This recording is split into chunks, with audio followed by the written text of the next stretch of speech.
Alright, we are in Munich today on the Forest Blakk Lovers and Strangers tour. I'm doing a little tour of my drum kit that I'm using. Beautiful kit. I have one very similar at home. Mine's an 80s, and I think this is a late 70s. Start with the shells. We are renting from an awesome backline company. We're using an old Yamaha 9000 series kit. Kind of predated the recording custom, so we're using a 9x13, 14x24, and a 16x16 floor tom with this awesome 6.5x14 brass snare. Remo heads on everything. Coated CS dot on the snare, coated Emperors on the toms, and my favorite kick drum head of all time, the Remo P4 coated. I don't care what style of music is, this thing is magical, and it works perfect for me. Also using a variety of muffling techniques on these toms.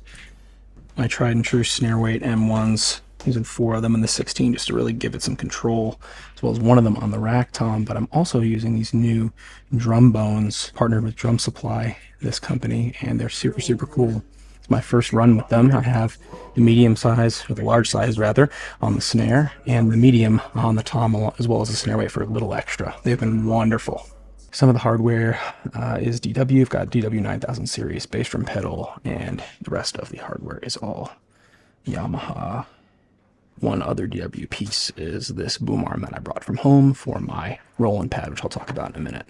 Cymbals, I'm using all Meinl, my trusty 15-inch Byzance Jazz Thin hats, then a 20-inch vintage Trash Crash, 19-inch extra thin Hammered Crash, 22-inch extra dry medium ride, and a 20-inch extra thin Hammered Crash.